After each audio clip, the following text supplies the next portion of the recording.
자, 다음은 19페이지. 하단에 보시면 이제 전류의 화학작용이라고 하는 게 있습니다.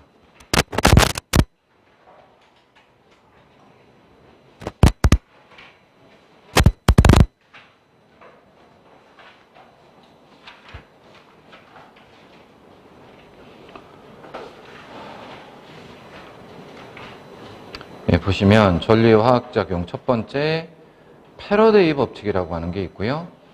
자, 한번 읽어볼게요. 전기분해에 의해서 전극에 석출이 되는 물질의 양. 예, W는 속을 통과한 전기량의 양. 예, 총 전기량이 같으면 물질의 석출량은 그 물질의 전기 화학당량에 비례한다. 자, 그래서 W는 KQ 또는 KIT. 결국은 이제 요 식을 암기를 하셔야 되는 거예요. 요게 이제 패러데이 법칙이라고 합니다. 근데 패러데이 법칙이 여러분이 아셔야 될 게 두 가지가 있어요. 이 전기분해에서의 패러데이 법칙이 있고, 저 뒤에 가면 이제 그 전자유도라고 그래서 패러데이 법칙이 하나가 또 나옵니다. 내용 자체는 전혀 다른 내용이에요. 근데 사람은 같아요. 같은 사람이 만든 거라서 이제 일단 패러데이 법칙. 전기분해 시 석출되는 물질의 양을 계산하는 게 전자유도 법칙이 있고, 전자유도는 이제 뒤에서 얘기하겠습니다.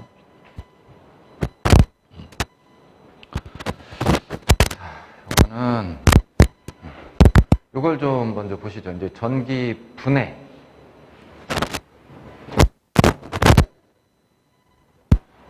자, 수조에다가 전해액을 담아요.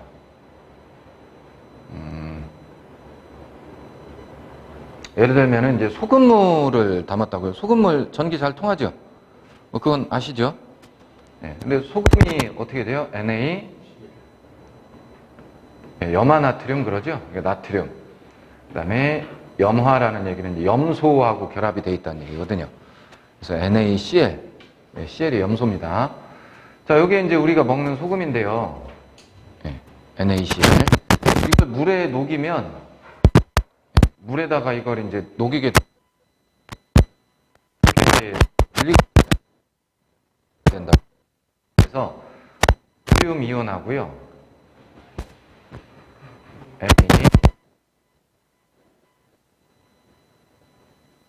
이라고 그래요. 이렇게 이제 분리가 되고 이게 이온이 된다고 그랬죠? 나트륨은 금속이죠. 예, 금속 쪽이 무조건 플러스 이온이 됩니다. 예, 그리고 이제 염은 마이너스가 돼요. 염은. 자, 근데 이제 소금물, 지금 저는 지금 하나씩만 그렸지만 하나만 있는 게 아니라 무수히 많겠죠. 이 속에 소금 녹이면. 이제 전극을 집어넣어요. 전극판. 금속판을. 그래서 이쪽에는 플러스를 가해주고 이쪽에는 이제 마이너스를 가해주게 되면 여기 있던 이 나트륨은 지금 이온화 상태가 플러스잖아요. 그러니까 이렇게 해서 이제 플러스 마이너스 전압을 가하면 당연히 이 플러스는 어디로 가서 붙겠어요? 마이너스 전극 쪽에 와가지고 붙겠죠. 그래서 이제 시간이 흐르면 흐를수록 어떻게 돼요? 이제 이온들이 계속 달라붙게 되니까 이 금속판, 그러니까 이제 마이너스 전극판에는 점점 나트륨, 금속이 여기에 이제 더 씌워지게 되는 거죠, 이렇게. 나중에 이제 일정 두께가 되면 이렇게 딱 띄면 나트륨, 순수한 나트륨을 얻을 수 있겠죠. 맞나요? 그러니까 이제 뭐 건데 이런 식으로 이제 분해를 하는 겁니다. 전기 분해를. 그래서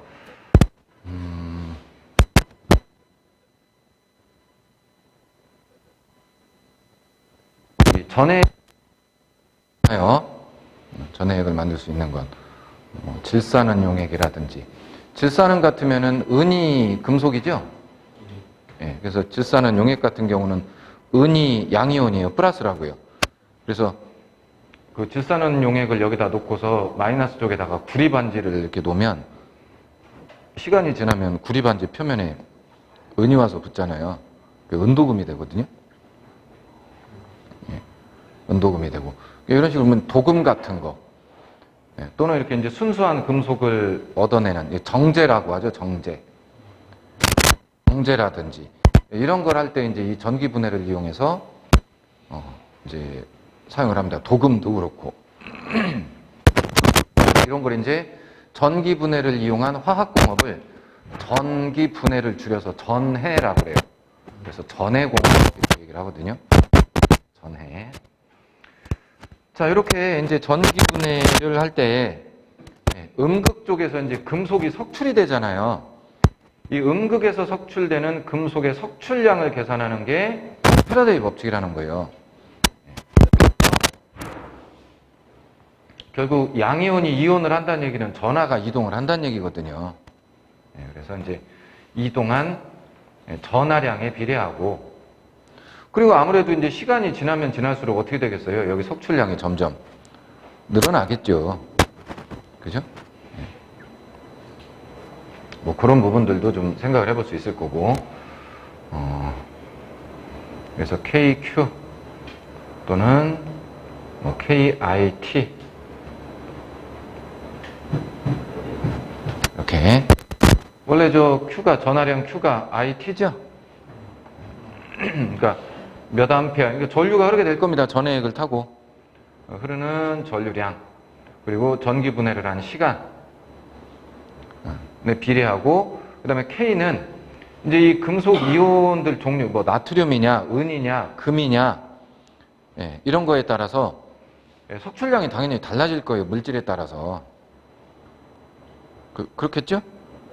그래서 이제 K는 요걸 뭐라고 하냐면, 요 금속에 따라서 이제 달라지는 거예요. 전기 분해하는 금속에 따라서 달라지는데, 이건 물질마다 다 다릅니다. 그러니까 이 값은 요거를 전기, 예, 마찬가지입니다. 이 K를 전기 화학당량이라고 그래요.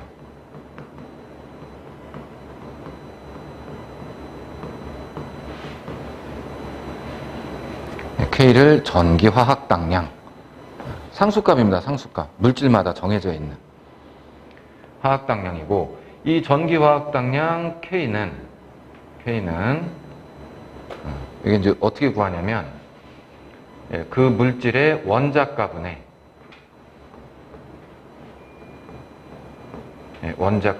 원자량이에요.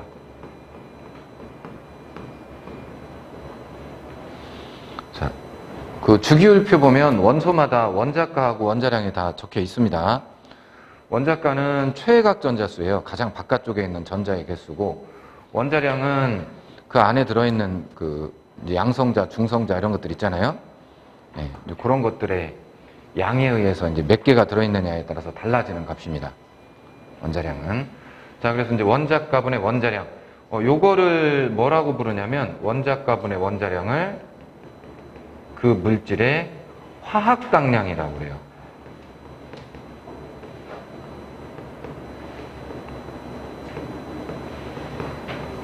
그러니까 전기 화학당량하고 화학당량은 다릅니다. 같은 게 아니에요. 원자가분의 원자량을 화학당량이라고 하고, 이 화학당량에다가 96,500분의 1을 곱한 값을 전기 화학당량이라고 그래요.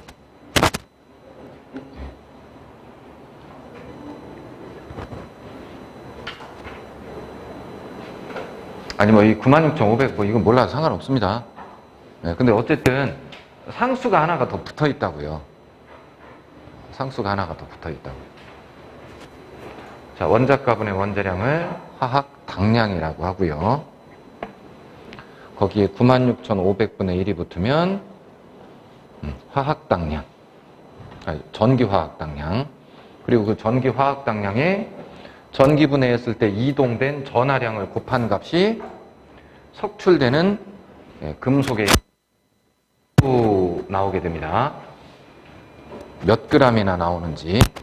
어쨌든 이걸 갖다가 이제 패러데이 법칙이라고 한다는 거예요. 패러데이 법칙.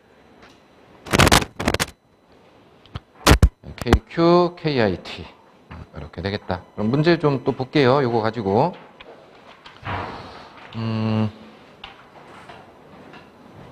33번이 되겠네요. 33번. 3번부터 보시면, 자, 같은 같은 전기량에 의해서 여러 가지 화합물이 전해, 그러니까 전기 분해가 될 때, 전기 분해를 줄여서 전해라고 한다고 그랬죠. 전기 분해가 될 때 섭출되는 물질의 양은 그 물질 화학당량에 비례한다. 뭐 보시면 전기 화학당량에 화학당량은 또 화학당량에 비례잖아. 그러니까 이제 섭출량이 화학당량에 비례한다. 맞는 말이에요. 어쨌든 이 법칙을 뭐라고 하느냐? 이거 누가 만들어낸 식이라고요? 패러데이요. 그래서 이걸 패러데이 법칙이라고 합니다.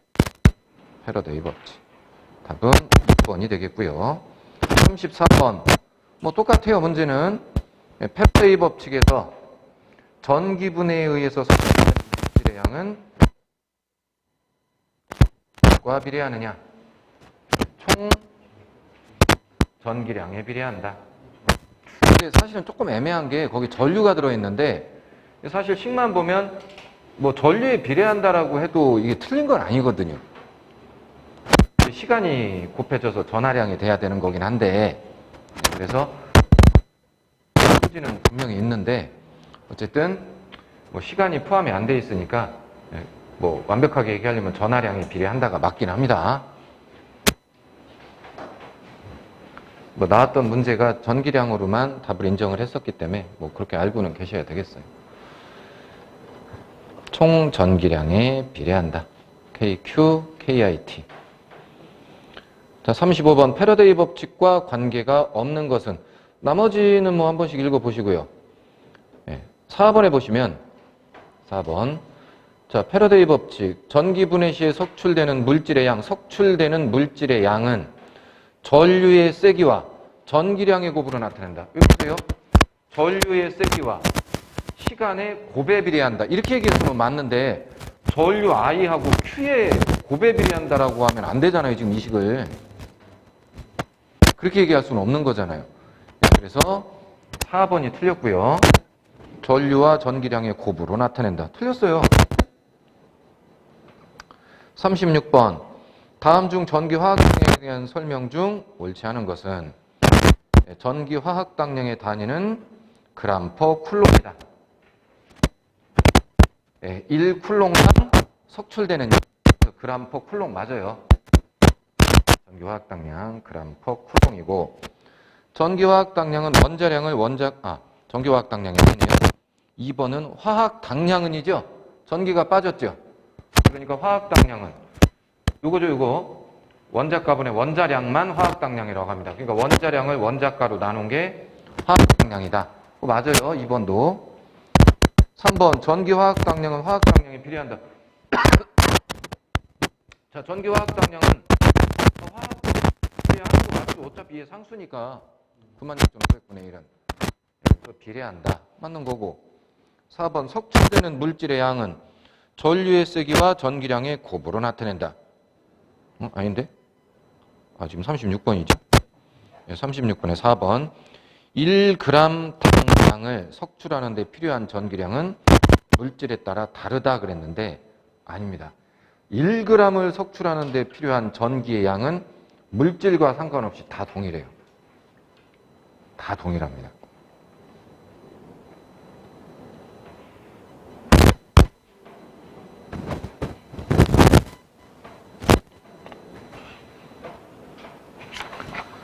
그거는 좀 암기를 해두세요.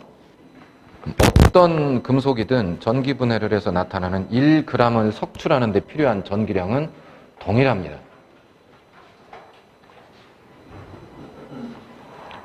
37번. 자, 니켈의 원자가는 2고요. 그 다음에 원자량은 58.7이래요. 이때 화학당량의 값은 그랬습니다. 전기 화학당량이 아니고 화학당량입니다. 그러면 화학당량만은 원자량분의 원자량을 원자가로 나눈 거잖아요. 원자가분의 원자량.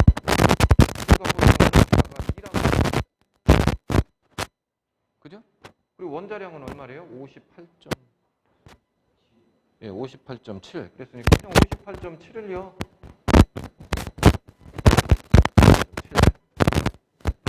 7을 그냥 원자가. 그냥 2로 나누는 게 답이에요. 그냥. 뭐 이것만 해주시면 돼요. 원자가분의 원자량이 화학 당량이다. 2분의 58.770. 네, 그러면 29.35입니다. 답은 4번. 38번. 황산구리 용액에, 황산구리니까 전해액인데 구리가 금속이니까 양이온이 되는 거고요. 네, 황산이 염이니까 이제 마이너스가 됩니다. 뭐 어쨌든 거기에 10A의 전류를 60분 동안 흘린 경우 이때 석출되는, 이제 전기분해 시키면은 금속이 구리니까 구리이온이 석출되겠죠? 네, 석출되는 구리의 양은 얼마냐? 단 구리의 전기 화학 당량은 0.3293 곱하기 10의 마이너스 3승 그램 퍼 쿨롱. 자, 전기분해 시 석출되는 물질의 양은 어떻게 계산한다고요? 여기 있네요. W는 KIT, KQ. 근데 전하량이 주어져 있지는 않은 것 같았는데 전류랑 시간을 줬죠? 네, 그래서 KQ, KI, T. 그래서 여기다 집어넣으시면 돼요. 이 K는 전기 화학 당량. 구리의 전기, 우리가 지금 석출해야 되는 금속은 구리입니다. 그래서 구리의 전기 화학 당량은 0. 주어져 있잖아요. 3, 2, 3.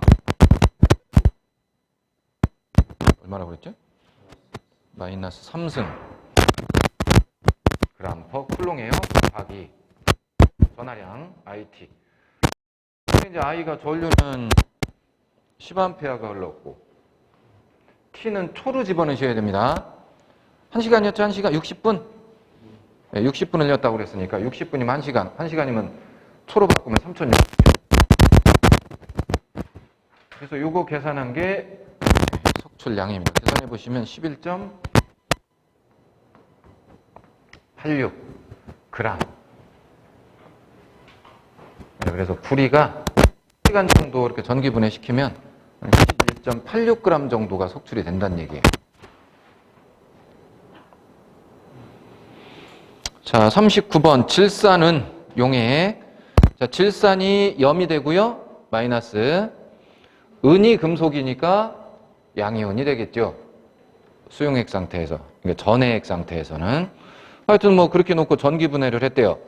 직류 전류를 10시간을 흘렸더니 음극에는 120.78g 정도의 은이 부착이 되더라. 즉 석출이 되더라. 그럼 이때 전류는 얼마나 흘렸겠냐? 단 은의 전기화학 당량은 0.00118g 퍼 쿨롱이다 그랬습니다. 똑같아요. 이거예요. 이거. 전기분해 시 석출되는 물질의 양은 W는 KIT인데 지금 뭘 구해달라고 하냐면 이 흘려준 전류를 구해달라고 한 거니까요. I는 다 이쪽으로 넘기면 되죠? 석출된 은의 양을 K로 나눠주시면 되겠습니다. 그래서 뭐 석출된 은의 양이 120.78g이라고 그랬고 120.78g. 전기화학 당량 은 0.00118 곱하기 시간, 초로 집어넣으셔요. 초. 10시간을 흘렸다고 그랬어요. 10시간. 10시간. 1시간은 3,600초. 해서 이제 요거 계산하면 전류가 나오겠죠. 계산하면 뭐 대략 3 정도 나오나 보네요. 네, 그래서 3A 정도의 전류를 흘려준 거죠. 40번. 전기분해에 의해서 구리를 정제한대요. 네. 이제 정제. 그러니까 결국 이것도 전기분해입니다. 정제도. 순수한 금속을 얻어내기 위한. 음극에서 구리 1kg을 석출을 해야 된대요. 순수한 구리를. 그러려면 200A의 전류를 약 몇 시간 동안을 흘려야 되느냐. 단 전기화학 당량, 구리의 전기화학 당량이겠죠. 지금 구리를 전기분해하고 있으니까 0.3293 곱하기 10의 마이너스 3승이고 또 똑같죠. 뭐 석출되는 양은 W는 KIT에서 이번에는 전기분해해야 되는 시간 T를 구해달라는 거고요. T를. 그러면 여기서 이제 T는 전기분해해야 되는 시간은 석출된 양을 KI로 나눠주면 될 거고, 그러면 지금 은이 아니지, 구리죠? 구리 1kg을 석출한다고 하는데 기본이 g입니다, 얘는. 전기분해 하는데 막 킬로그램 단위로 막 붙지 않아요. 그러니까 기본 g으로 나오는데 1000g이죠? 1000g을 1kg을 이제 구리의 전기 화학당량이 0.3293 곱하기 10의 마이너스 3승이었나? 맞아요? 네, 이렇게 주어져 있을 테고, 그 다음에 전류는 200A? 네, 200A를 흘렸다. 그럼 이제 이렇게 하면은 시간이 뭘로 나와요? 예, 초로 나오겠죠. 기본 단위가 초니까. 근데 지금은 몇 초냐고 물어본 게 아니잖아요. 몇 시간을 흘려야 되냐고 물어봤지. 그죠? 그럼 이걸 계산하면 초로 나올 테니까 요거 시간으로 바꾸려면 이거 나누기 얼마 해야 돼요? 3600초 해주면 요게 이제 시간으로 나오겠죠. 맞나요? 네, 이렇게 요거 계산해보면 되겠습니다. 3600까지. 1시간에 3600초. 그러면 요게 4.2 정도 되나 보네요.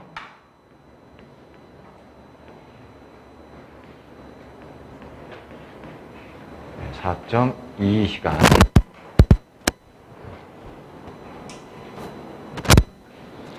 정도를 전기 분해를 해야 한 1kg 정도 얻을 수 있다는 얘기입니다.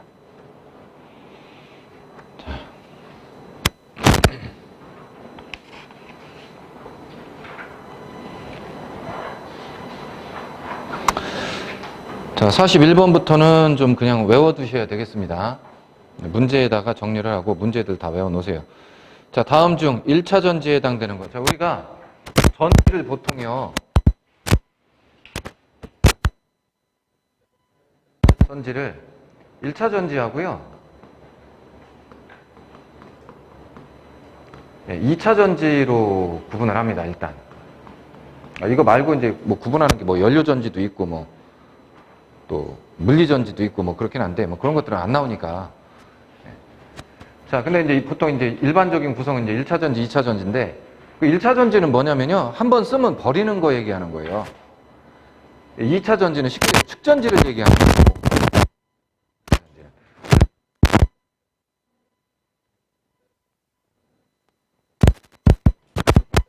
그죠? 건전지고 쉽게 그냥 이렇게 아시면 돼요. 건전지만 있는 게 아니고 뭐 습전지도 있긴 합니다. 어찌됐든 한 번 쓰면 버려야 되는 거. 네, 그거를 1차 전지. 가장 대표적인 게 건전지죠. 그 다음에 2차 전지는 이제 축전지들. 충전해서 또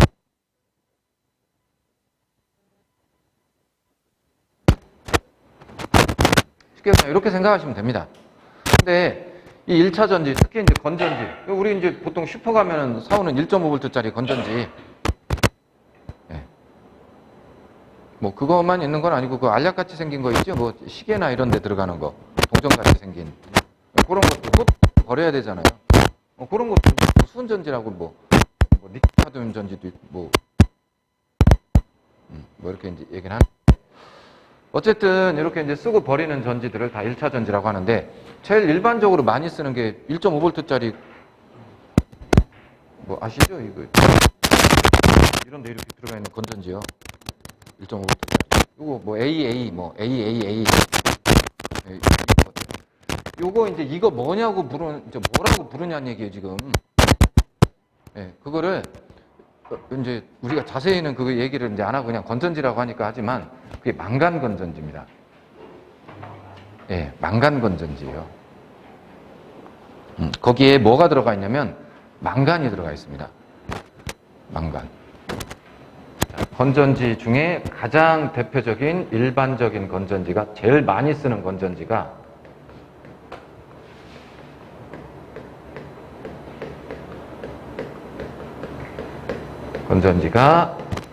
우리는 그냥 망간을 빼고 건전지 그냥 이렇게 하지만 사실은 정확한 명칭은 망간 건전지입니다.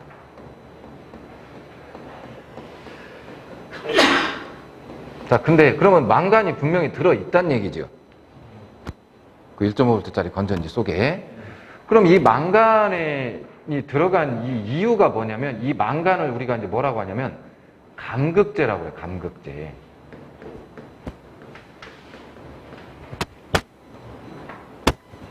감극제. 그러면 감극제라고 시키는 약제란 얘기거든요. 감극. 그럼 감극이라는 게 뭐냐? 시킨다는 얘기예요. 뭐를? 분극작용을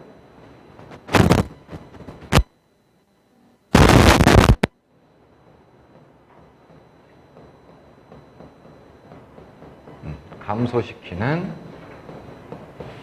약제를 얘기하는 겁니다. 약품. 그러면 또 분극작용은 그럼 또 뭐냐? 분극작용이 뭐냐면, 우리가 전기분해를 하게 되면요, 결국 전해액을 보통 많이 써야 되거든요. 근데 전해액이라는 게 결국은 물이 섞여 있거든요. 대부분. H2O 죠.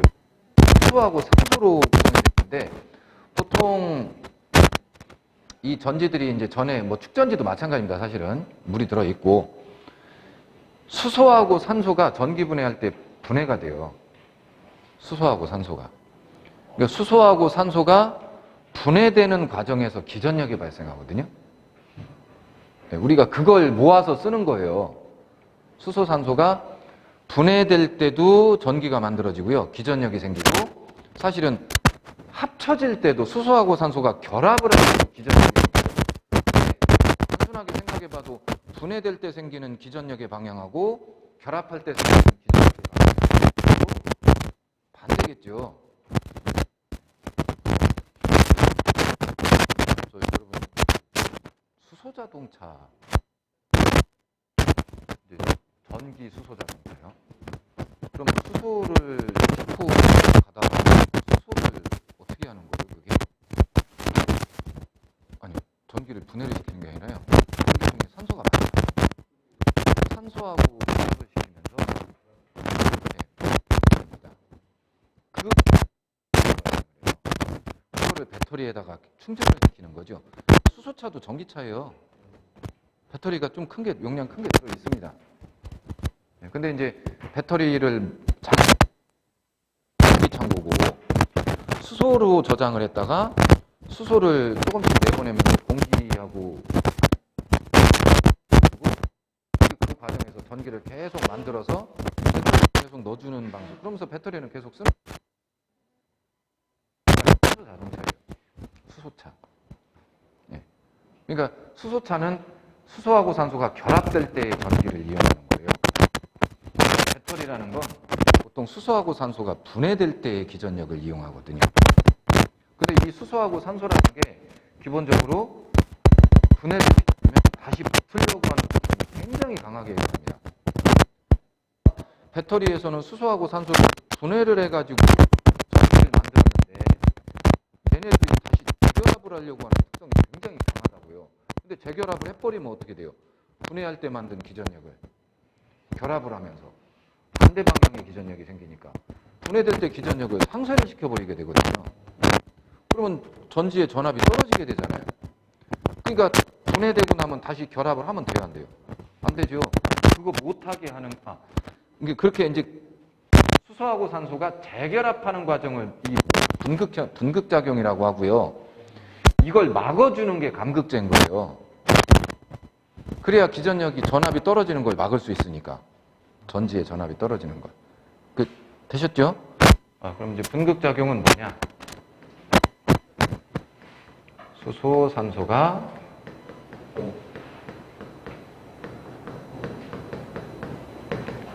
재결합하면서 결국은 전지의 전압을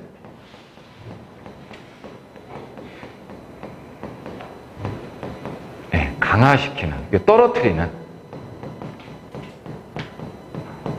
강화시키는 현상. 이걸 분극작용이라고 하고, 전지 전압이 떨어지면 안 되니까 그걸 막기 위해서 집어넣는 약제를 감극제라고 하는 거고, 이 감극제로서 이산화 망간을 사용한 전지가 우리가 쓰는 보통 건전지를 얘기하는 겁니다. 그래서 망간 건전지라고 불러요. 감극제 이름을 가지고.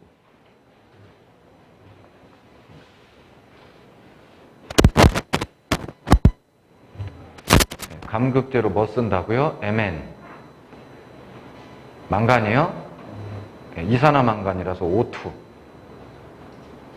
MnO2. 아니, 뭐, 몰라도 됩니다. 뭐 이산화 망간인 거 몰라도 되는데, 그냥 망간이라고만 아셔도 돼요. 감극제로 망간을 사용했다. 자, 그래서, 1번, 41번이죠? 다음 중 1차 전지에 해당되는 것. 가장 대표적인 게 망간 건전지. 쓰면 버려야 돼요. 근데 나머지 납축 전지, 저기 전기자동차의 그 배터리 말고요. 일반 그 엔진 자동차들 있잖아요. 거기에도 그 12V짜리인가? 그 배터리 들어있죠. 그게 납축 전지예요. 예. 그 납축 전지. 그러니까 축전지죠. 축전지, 납축 전지는. 그리고 니카드 전지도 축전지고요. 리튬이온 배터리, 이제 전기차는 요 리튬이온 배터리죠. 국산은. 예. 뭐 저기 중국에서 제일 많이 파는 거는 저 리튬 철 뭐 이렇게 해서 만드는 것 같던데. 예. 자, 그래서 리튬이온 이거부터 어쨌든 이런 것들이 다 이제 축전지들입니다. 나머지는 2차 전지예요. 답은 1번. 42번. 1차 전지로 가장 많이 사용되는 거. 우리 이제 슈퍼에서 사다 쓰는 보통 건전지. 이게 망간 건전지라고요. 답은 3번. 43번. 망간 건전지 양극으로 뭐를 사용하는 거? 혹시 저 그 1.5V짜리 건전지 다 쓰고 나서 혹시 그거 뜯어보신 적 있으세요? 아, 뜯어보신 분들은 알 거예요. 양극 쪽을 이렇게 쭉 잡아 빼면은 그 연필심 같이 생긴 게 쭉 나오죠. 두꺼운 게. 그 탄소봉입니다. 원래 연필심이 탄소예요. 흑연이라는 게. 예, 탄소. 그래서 망간 건전지 양극 플러스 쪽으로 사용하는 게 뭐냐? 탄소막대입니다. 탄소막대.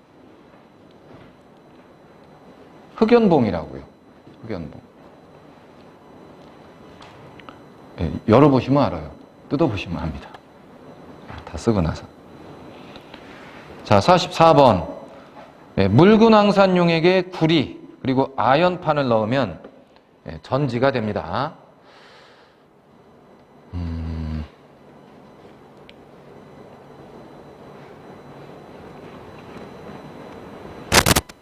대표적인, 그러니까 2차 전지가 축전지인데요.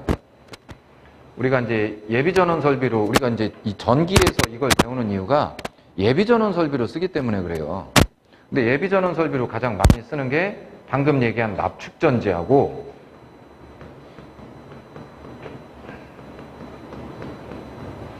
연축전지라고도 해요. 한자로 납연자고요. 납연자거든요. 뭐 연축전지라고 하고 납축전지라고도 하고 또 하나가 이제 알카리 축전지.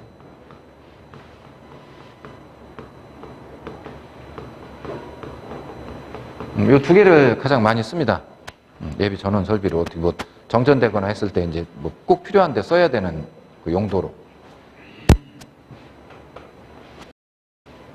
쓰는데 요 납축전지가 아까 얘기했듯이 자동차 전기 자동차 말고 엔진 자동차 그 배터리 12V짜리 그거라고 했는데 그 저 배터리 안에 보면은 그 출렁출렁거리는 물 같은 거 들었죠? 그죠? 예, 그게 물이 아니고요. 보통 우리 증류수 넣는다고 보통 옛날에는 그랬는데 예, 그게 증류수만 들은 게 아니에요. 증류수 보충만 하는 거고 원래 거기 들어가 있는 게 증류 황산을 섞은 겁니다. 그러니까 묽은 황산이 들어있는 거예요. 그 안에 묽은 황산. 이제 전해액을 묽은 황산으로 쓰는 거예요. 전해액으로 묽은 황산을 쓰고 근데 이제 황산의 그 화학식이 H2 S가 황이죠. 원소기호가 황산이잖아요. 그러니까 산소가 같이 붙어 있다고요. 근데 산소 원자는 4개가 붙어 있습니다. SO4. 이게 황산이에요. 근데 물이 섞여 들어가게 H2를 섞었으니까 H2O가 붙으면서 이게 H2SO4 이렇게 된다고요. 이게 물탄 황산입니다. 이게 화학식이. 예, 그래서 이게 연축전지, 납축전지의 전액으로 이걸 써요. 그리고 이제 플러스 극하고 마이너스 극이 있잖아요. 자동차 배터리 보시면. 거기에 보면 왜 이름이 납축전지냐면 음극하고 양극이 전부 다 납이 PB죠. PB. 자, 그런데 이제 PB인데 양극은 PB 납이요. 그냥 납이 아니라 PbO2입니다. 이산화 납이에요.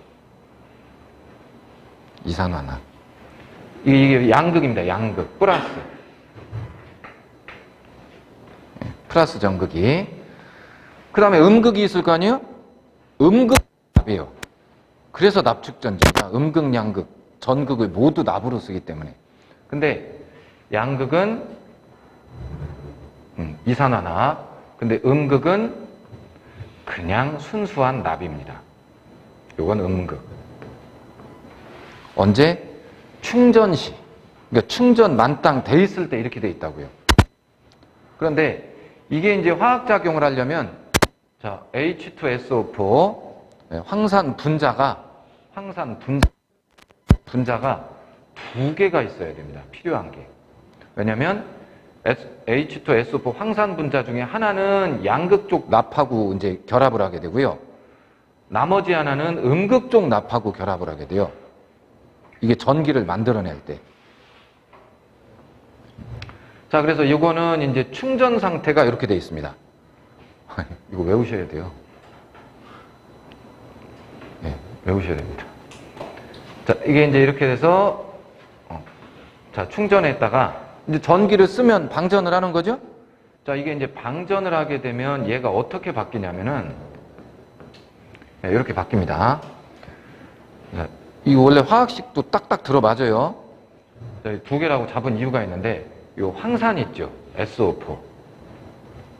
네, 황산이 납하고 결합을 해요. 납하고. 방전을 할 때 어떻게 되냐면, 즉 전기를 할 때는 그 황산 중에 그 묽은 황산 속에, 물탄 황산 속에 들어있던 이 황산 SO4가 납하고 결합해서 황산화된 납이 된다고요. 황산에 의해서 산화된 납으로 바뀌어버려요. 전기를 쓰게 되면. 네, 그래서 이제 양극이 뭘로 바뀌냐면 PB. 황산에 의해서 산화됐으니까 SO4가 된다고요. 근데 SO4가 하나가 아니죠. 2개잖아요. 그러니까 하나는 이쪽 가서 붙고요. 하나는 SO4 하나는 이쪽으로 와서 황산납이 돼요. 그래서 양극도 황산납으로 바뀌고요. 전기를 쓰면. 음극도 황산납이 됩니다. 그러면 SO4는 2개를 다 썼어요. 그죠? 그럼 지금 남은 게 뭐예요? 자, O2하고 SO4가 자리를 바꿨잖아요. 그럼 지금 공중에 붕 떠 있는데 지금 떠 있는 게 지금 O2가 지금 남아 있죠. O2가 공중에 일단 붕 떴잖아요, 지금. 그리고 여기요. SO4는 2개를 다 썼으니까 H2 2개가 지금 남아 있잖아요. 맞나요? 예, 그럼 H2 2개가 남아 있다고 그랬으니까 H2 2개가 남아 있는데 O2잖아요. O2란 얘기는 O 2개란 얘기거든요, 이것도. 그 O 하나는 여기 가서 붙고요. 나머지 하나는 여기 가서 붙습니다. 그러면 결국은 물 분자가 2개가 만들어진다는 얘기예요. 예, 그래서 이 가운데 전액이 물로 바뀌어요. 그것도 물 분자 2개로. 예, 그러니까 전기를 쓰면 황산 농도가 낮아지는 거예요. 황산이 양극, 음극에 가서 붙어버리기 때문에. 네, 충전했을 때 이렇게 됩니다. 근데 자동차 배터리는 계속 충전을 해가면서 쓰죠. 방전할 땐 이렇게 되는 거고요. 충전을 하면 다시 이쪽으로 돌아가는 겁니다. 여기를 왔다 갔다 하면서 전기를 충전했다, 방전, 썼다. 충전했다가 썼다가 이걸 계속 돌면서 하는 거예요.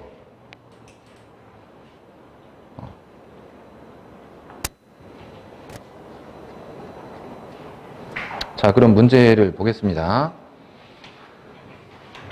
문제를 보는 게 아니고, 자, 이제 이런 식으로, 이제 지금은 이렇게 전지를 만들었는데, 이 납축 전지 같은 경우는 이렇게 하면은 한 2V 정도를 만들 수 있어요. 2V. 이제 한 셀에서. 그러니까 얘는 이제 이렇게 하면은 2V밖에 못 만드니까 사실은 자동차 배터리가 12V인 건 이런 셀이 6개가 직렬 연결되어 있는 거거든요. 그 배터리 안에서. 그래서 2V씩 6개 해가지고 합쳐서 12V를 내보내주고 있는 거거든요. 자, 그런데 이제 뭐냐면 초기. 그러니까 이거는 이제 재료들을 조합하다 보니까 이거 납축전지 쓰니까 이제 꽤 뭐 한 2V까지 이게 셀당 올라가는데 최초 초기에 배터리라고 하는 걸 처음 고안했던 건 나와 있던 거기 지금 문제로 나와 있는 묽은 황산에다가 음극하고 양극을요 구리판과 아연판을 집어넣어 가지고 초기에 만들었던 건 요 전지거든요.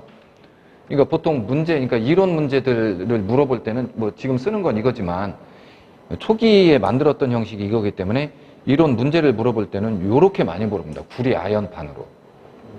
근데 요거는 한 1.3V 정도밖에 안 나와요, 전압이. 그러니까 이거에 비해서 전압이 좀 낮죠. 그래서 이제 지금은 쓰지는 않지만 뭐 원리적인 얘기를 할 때는 이제 요 얘기를 합니다, 보통. 네, 그래서 알고는 계셔야 돼요. 자, 그래서 묽은 황산 전해액은 똑같은 걸 쓰네요, 그죠? 네, 똑같은 걸 쓰고 구리판과 아연판을 집어넣어서 넣으면 이제 전지가 됩니다.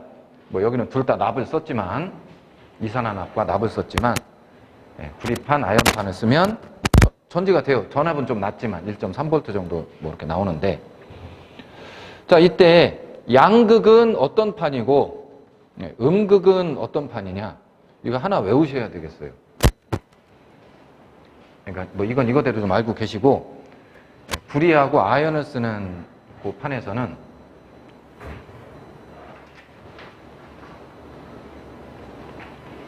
이렇게 좀 외워놓으세요.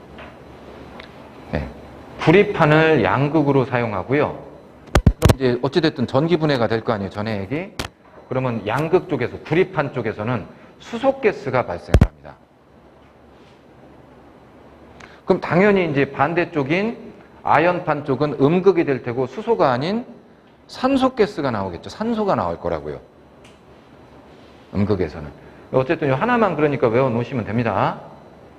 하나만. 근데 생각보다 이게 문제가 자주 나오거든요. 지금 이 문제가. 자, 그래서 넣으면 이때 양극에 대한 설명을 옳은 것은 그랬으니까 구리판이고 구양수 그랬죠? 수소가스가 수소기체가 발생을 합니다. 답은 1번이 되겠습니다. 아연판은 음극이 되고 산소기체가 발생해요.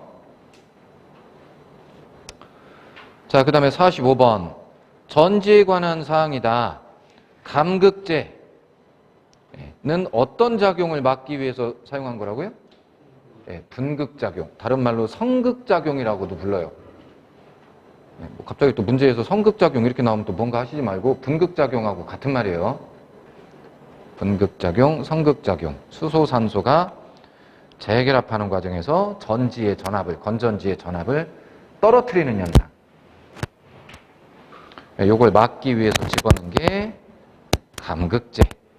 우리가 보통 쓰는 보통 건전지에서는 이걸 이산화망간을 쓰기 때문에 우리가 보통 건전지를 망간 건전지로 부르고 있다. 라는 거. 자, 그 다음에 46번. 납축전지의 전해, 묽은 황산. H2SO4. 답은 1번. 47번. 납축전지의 전해액은 묽은 황산. 답은 2번. 48번. 가나에 들어갈 내용으로 알맞은 것은 자, 2차 전지, 축전지의 대표적인 것으로 납축전지가 있는데 전해액으로는 묽은 황산을 쓰고 있죠. 근데 이게 비중이 어느 정도 돼야 되네요. 비중 1.3 정도 된다 이렇게 그냥 알고 계세요.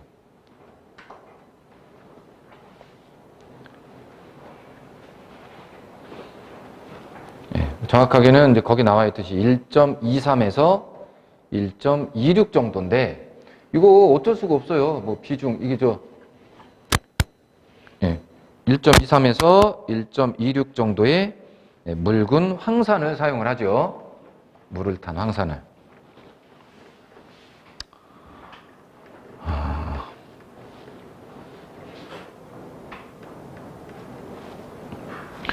저 비중이 뭐냐면요. 우리 약수터 갈 때 왜 20리터짜리 물통들 많이 들고 다니시죠? 거기에다가 물의 비중이 있어요. 그러니까 물이 기준이거든요. 그러니까 물을 꽉 차게 20리터 통에다 담고, 그 다음에 뭐 묽은 황산의 비중이 뭐 예를 들어가지고 뭐 지금 1.23에서 1.26 정도 된다고 했는데, 뭐 예를 들어서 어떤 물질의 비중이 2다. 비중이 2. 그러면 똑같이 20리터 통에다가 비중이 2인 물질을 담아요. 꽉 차게. 그리고 한쪽은 물을 꽉 차게 담아놓고, 그럼 딱 들어보면 무게가 2배가 더 나가요. 비중이 2인 게. 그러니까 같은 부피에 대해서 나타나는 무게를, 질량을 얘기하는 거예요. 그러면 이 비중이 1보다 큰 거를 물에다 넣으면 가라앉습니다. 물 밑으로. 근데 비중이 1보다 작은 것을 물에다가 놓으면 물 위에 떠요. 그게 비중이에요. 비중입니다. 그러니까 물보다 한 1.23에서 1.26배 정도 같은 부피일 때 무겁게, 그리고 실제로 납 같은 거는 조그만 해도 들어보면 꽤 묵직해요. 비중이 큰 거죠. 뭐 그런 납 같은 거는 뭐 당연히 물에 넣으면 가라앉죠, 당연히.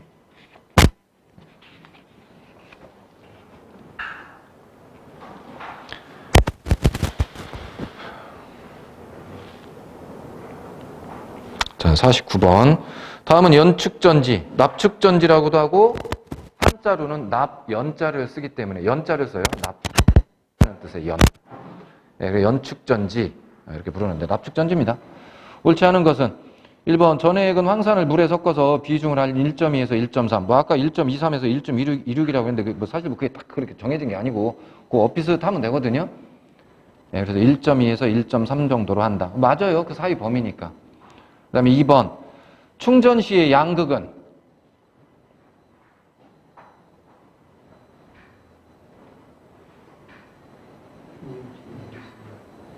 PbO로 되고 음극은 PbSO4로 된다 그랬는데 말도 안 되죠? 예. 양극은 PbO2고요. 예. 뭐 그건 뭐 비슷하니까 뭐 헷갈릴 수 있다고 치지만 음극은 그냥 납이에요. 충전 시에. 저 H2SO PbSO4면은 이제 방전해서 전기를 썼을 때 이렇게 바뀌는 거죠. 충전 시가 아니라 방전 시. 맞나요? 예. 그러니까 2번이 틀렸습니다. 그러니까 저거 알고 계셔야 된다고.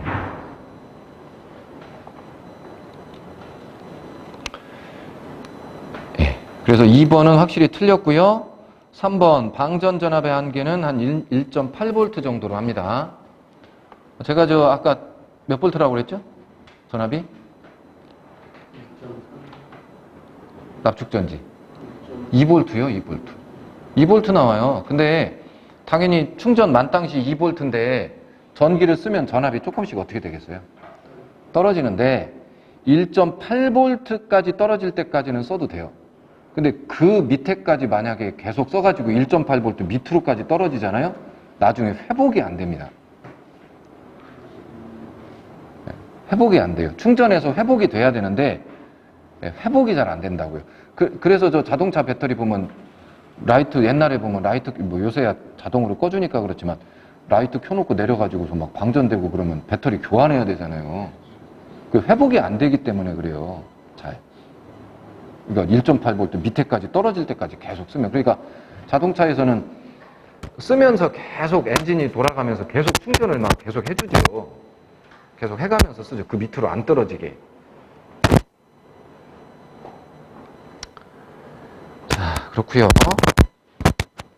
그 다음에 50번. 예, 황산구리. 용해의 전해에게 두 개의 동일한 구리판을 놓고 전원을 연결했을 때 구리판의 변화를 옳게 설명한 거 생각해보세요. 황산구리면요, 황산구리 용액이잖아요.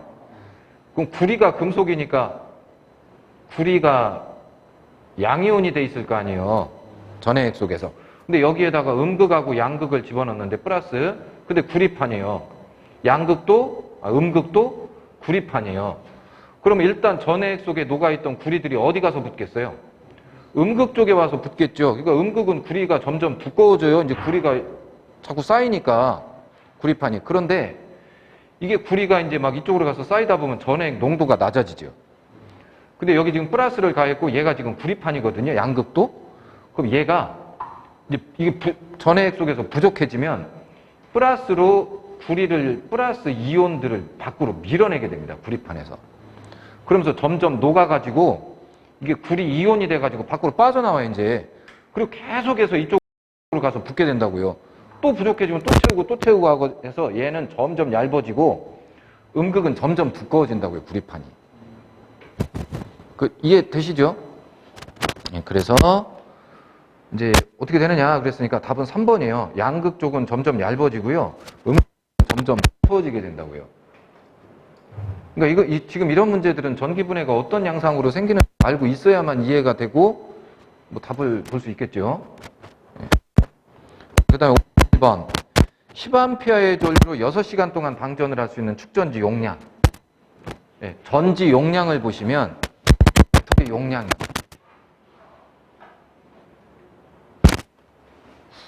뉴스나 이런 거 배터리 쪽 계열에서 뭐 뉴스 같은 거 보고 하신 분들은 뭐 암페아 C라고 하는 단위를 쓰거든요.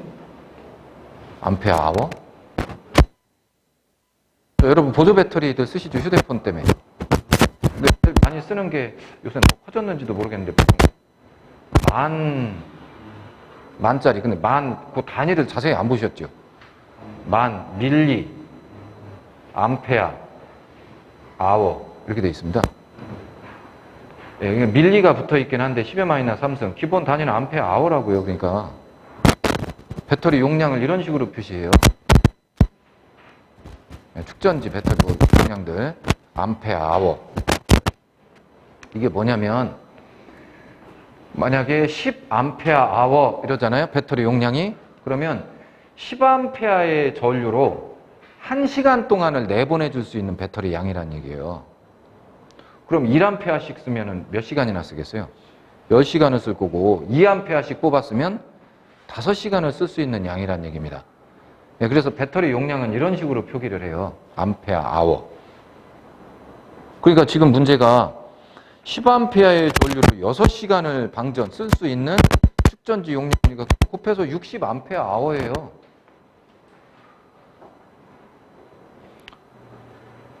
이해 뭐 하시겠죠? 예. 그러면 52번. 배터리 용량이 45A 납축전지다. 근데 3A씩 뽑아 쓴다. 몇 시간이나 쓰겠냐? 3일은 3, 3, 5, 15, 15시간 쓰겠네요. 이해되시죠? 무슨 얘기인지. 자, 그 다음에 53번. 접지 저항이나 전해액의 저항 측정에 쓰이는 것. 이게 코올라시 브릿지입니다. 이거 측정기라 외우셔야 돼요. 그냥 이름을. 네, 접지 저항 측정하거나 전해액도 저항이 있을 거 아니에요. 금속은 아니니까 뭐 전기가 잘 통하지만 네, 이런 저항을 하기 위해서 사용되는 네, 저항계가 코올라시 브릿지입니다. 뭐 콜라웃이라고 되는데 뭐 보통 코올라시, 뭐 콜라웃 이게 외국어 발음이라 네. 네, 답은 3번이 되겠습니다. 자, 여기까지가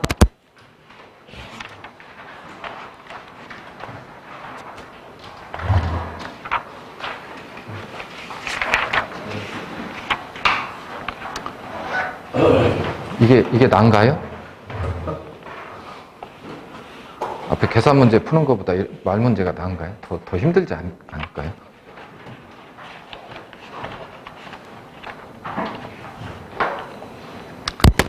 자, 그 다음에는 어디로 갈 거냐면 예, 훌쩍 건너뛰어가지고요. 예, 교류회로로 갑니다. 그 중간은 나중에 할 거예요. 왜냐면 이게 지금 우리가 직류회로를 했잖아요. 근데 그 중간 거를 하다 보면 직류회로가 이제 머릿속에 이제 가물가물해져요. 그럼 교류회로 하기가 되게 힘들어집니다. 둘 다 회로기 때문에. 그래서 순서를 좀 바꿔서 직류회로 일단 끝났으니까 교류회로를 마치고 그 중간에 있는 내용으로 들어오겠습니다. 자, 69페이지네요. 교류회로.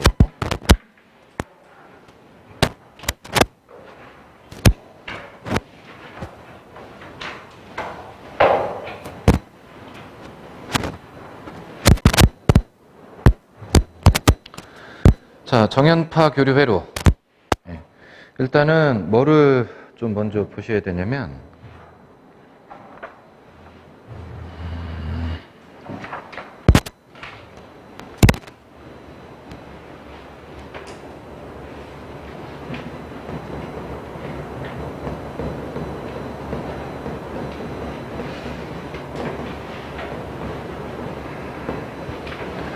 자, 교류를 표현하는 방법을 좀 먼저 보셔야 됩니다. 교류의 표현. 자, 우리가 직류는요, 직류 같은 경우는 뭐 전압이 됐든 전류가 됐든, 뭐 예를 들어서 전압이다 그러면 전압, 100V. 그러면 여긴 시간축이에요. 시간하고 무관하게 그냥 100V라는 전압을 그대로 유지하는 게 직류죠. 근데 교류는 시간축. 그 다음에 이게 이제 전압. 그럼 전압이 값이 일정한 게 아니라 어떻게 돼요? 주기적으로. 값이 계속 이렇게 변합니다. 네, 그래서 플러스, 뭐 예를 들어서 플러스 380에서부터 마이너스 380까지를 계속 올라갔다 내려왔다 올라갔다 내려왔다 이걸 계속 반복을 해요. 자, 이게 교류입니다. 전압만 그런 게 아니라 전류도 똑같습니다. 전류도. 근데 전류가 플러스가 됐다 마이너스가 됐다 한다는 얘기는 뭐예요? 전류의 방향이 왔다 갔다 한다는 얘기죠. 그죠? 그것도 우리나라 같으면은 이게 1초 동안에 이게 몇 번을 반복해요? 60번을 반복하게 됩니다. 자, 이게 교류예요. 그러니까 직류 같은 경우는 그냥 직류 100V다. 그럼 그냥 끝나는 거죠, 얘기가. 근데 교류는 그게 아니잖아요. 이걸 정확하게 표현하려면은 함수 자체를, 수식을 정확히 표현을 하셔야 되는데 이게 무슨 함수예요? 지금 보면 정연파 함수입니다. 정연파 함수를 방법부터 일단은 아셔야 돼요. 그게 뭐냐면 가장 중요한 겁니다. 교류 회로에서는 이걸 뭐라고 하냐면 순시치라고 그래요. 순시치. 순시치, 뭐 순시값. 뭐 어차피 값치자니까 값치자. 순시치, 순시값 뭐 같은 말입니다. 자, 순시값이 가장 정확한 표현이면서 가장 복잡한 표현입니다. 그만큼. 사인 함수로 표현이 되는 수식이에요. 순시치를 표현하는 기본은 어차피 여러분이 수식이 이게 익숙치 않을 거기 때문에 함수가 틀을 그냥 외우셔야 됩니다. 기본 틀입니다. 무조건.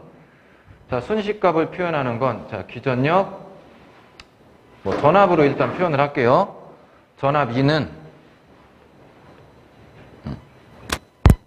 VM 기본 표현입니다. 사인 오메가 T 플러스 마이너스 세타 이게 기본 틀입니다.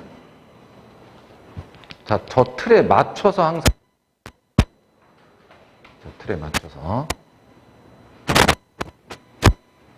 그러니까 원래 사인 함수는 뒤에 원래 세타 각도가 들어오죠. 그러니까 사실 가로 안에 들은 건 전체가 다 각도예요.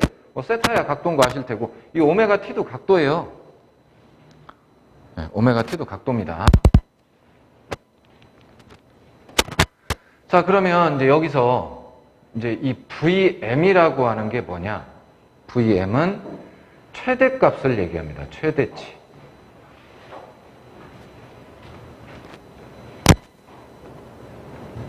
요때 VM이라는 건 최대치를 얘기해요. 최대값.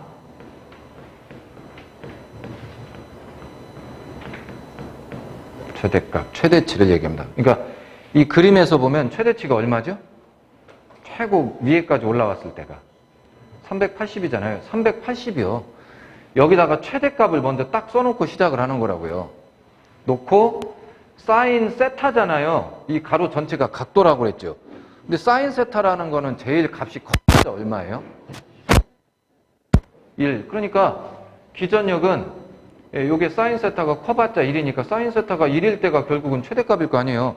그러니까 맨 앞에 380을 써놓으면 사인 세타 이 가로 전체가 1일 때 이 값 그냥 최대값 자체가 되는 거죠.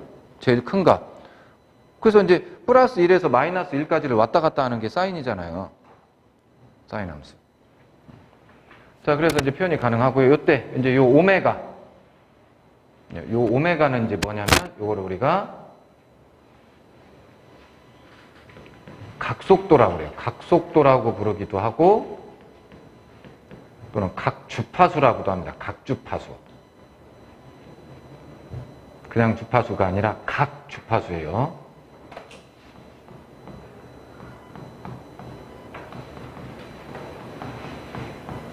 각속도 또는 이제 각주파수라고 하는데 뭐냐면 우리가 속도 그러면 뭐죠? 1초에 몇 미터나 달려가느냐. 그게 속도죠. 그럼 각속도는 뭐냐면 원래 이 사인 함수는 회전 운동이에요. 원래 사인 함수 원래 정확하게 사인을 그리려면 어떻게 그리냐면요. 이 동전을 하나 이렇게 놓고요. 동그란 동전을 이제 미끄러지면 안 돼서 여기가 헛바퀴 돌면 안 되니까 땡땡한 고무 있죠? 고무판 위에다 이렇게 올려놨다고 한번 생각을 해봐요. 그리고 그 원의 이제 중심. 원의 중심. 그래서 중심이 이렇게 이제 중심, 원의 중심. 중심에서 이렇게 이제 그게 여기에요. 여기입니다, 여기. 요 중심축, 요거. 그래 놓고 이 동전이라고 그랬죠, 제가. 동전 이 끝부분에다가요. 여기다가 끝부분에다 구멍을 하나 이렇게 뻥 뚫어요, 이렇게. 그 여기다가 연필심을 하나 이렇게 껴요, 여기다. 연필심을 끼고서 이 동전을 위에서 이렇게 눌러요. 꽉 눌러서 요 밑에가 미끄러지지 않게. 위에서 꽉 누르고 앞으로 이렇게 굴려요. 그럼 얘가 이제 이렇게 떼굴떼굴 굴러갈 거 아니에요, 이제 앞으로. 굴러갈 때 여기다 연필심을 껴놨잖아요. 이 연필심이 그리는 모양을 한번 생각해 보세요. 어떤 모양을 그리겠는지. 이게 이렇게 그려질 것 같지 않아요?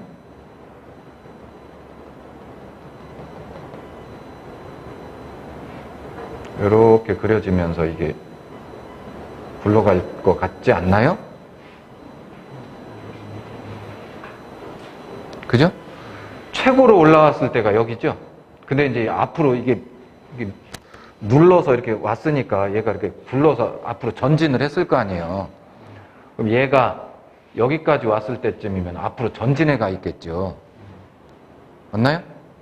그러면 이게 계속 굴러가면은 이 연필심 꽂은 자리가 그 다음에 여기까지 또 이제 낮아졌다가 그 다음에 밑으로 내려올 거 아니에요. 요 점이 이게 앞으로 굴러가면 그러면서 이렇게 그려지는 거죠.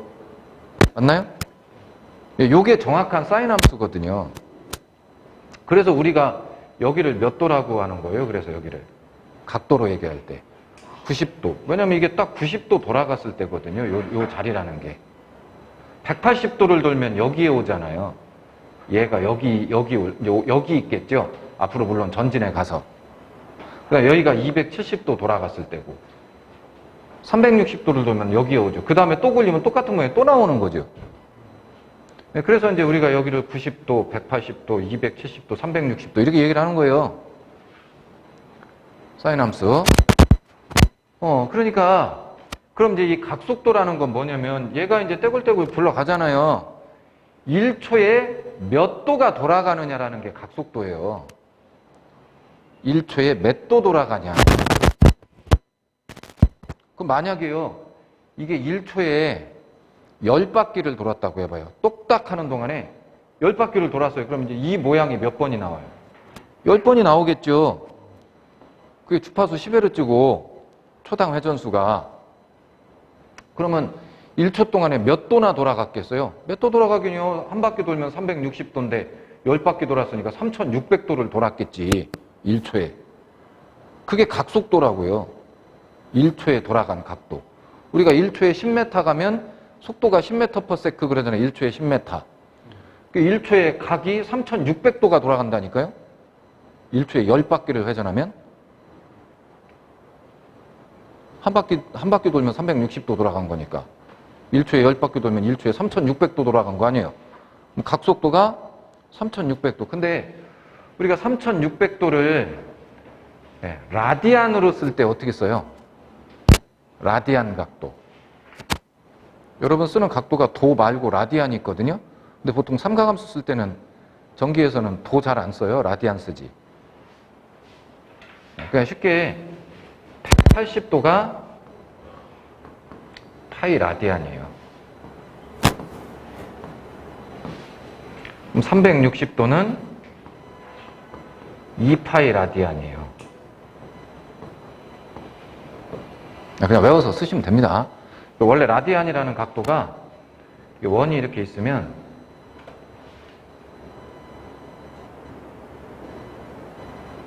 이 정도면 되려나? 자, 이거 반지름이잖아요. 그죠? 예, 요게 반지름일 때 요 호의 길이가 R인 그때 이 각도를 1라디안이라고 그래요. 1라디안. 그러면 이렇게 해가지고 요 호의 길이 여기부터 여기까지가 2R이 되면, 그러니까 반지름의 2배의 길이가 되면 이게 얼마예요? 2라디안.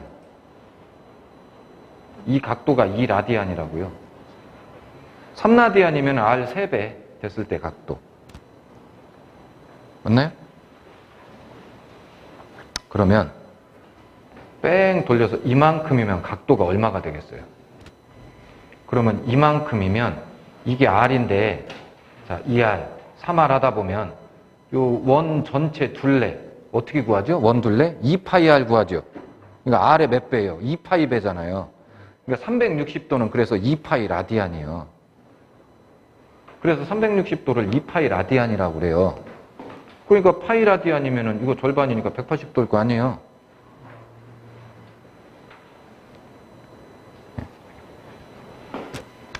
자, 그래서 이제 보통 각속도를 쓸 때,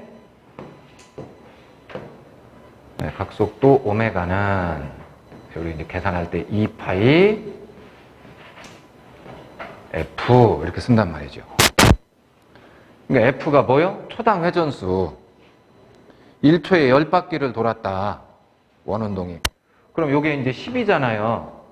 그럼 1초에 돌아간 각도는 2파이가 뭐 도로 환산하면 2파이가 360도. 주파수 10 넣으면은 3600도. 1초에 10바퀴 도는 거. 1초에 10바퀴 돈 게 3600. 각속도가 초당 돌아간 각도가 3600도죠. 그래서 각속도를 2파이F라고 그래요. 2파이F. 여기 오메가는 2파이F입니다. 2파이F. 자, 그 다음에 주기라고 하는 게 있어요. 주기.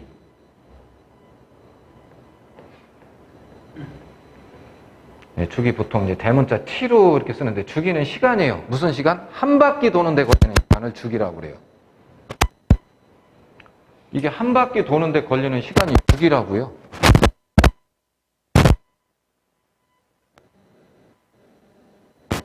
나오는 거죠. 한 바퀴 돌면 여기까지 나오죠. 그러니까 여기까지 오는데 걸리는 시간을 얘기한다고요. 한 바퀴 도는데 걸리는 시간. 그럼 예를 들어서요. 주파수가 60Hz다 그러면 1초에 몇 바퀴 도는 거예요?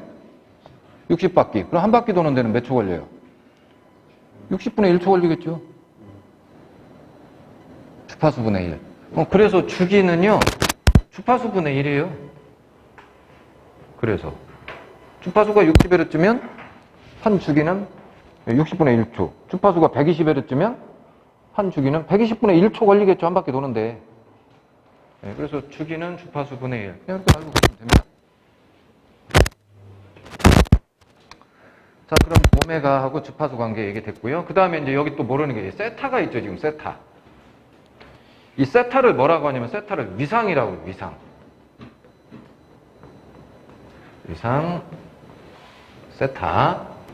자, 그럼 이제 뭐냐면 저 위상은 보세요. 이걸 사인을 그릴 때 제가 지금 여기다가 저기 줄여놓고서 연필심 여기 산다고 했잖아요. 근데 조금 연필심을 여기다 놓고 그릴 수도 있고 덜 돌려가지고 여기다가 구멍 뚫어놓고 여기서부터 그릴 수도 있잖아요. 그럼 사인 함수가 어떻게 나오냐면 이런 식으로 나오게 돼요. 여기서 그리기 시작하면 이렇게 그려지죠. 반대로 여기서부터 그리기 시작하면은 어떻게 돼야 돼요? 이제 여기서부터 나온다고요. 그림이 여기서부터 사인 함수가. 그러니까 딱 시작점, 기준점 0점을 맞춰놓고 시작한 그림에서부터 조금 일찍 시작할 수도 있고 늦게 시작할 수도 있고 이렇단 얘기예요. 그림이 사인 함수가. 사인 함수라고 해서 밑에서 항상 이렇게만 주는 게 아니고 기준은 여기다 잡아놓고 이제 여기부터 출발해가지고 이렇게 그려지는 이런 사인 함수도 있을 수 있고 아니면 반대로 이제 밑에서부터 올라오는 이런 사인 함수가 그려지기도 한단 말이죠. 이렇게.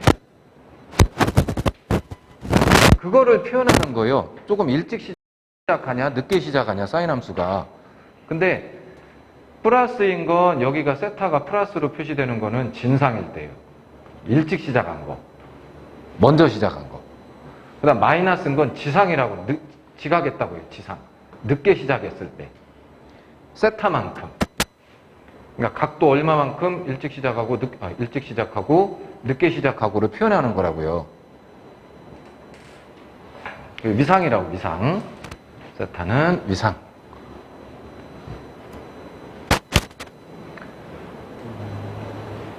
네.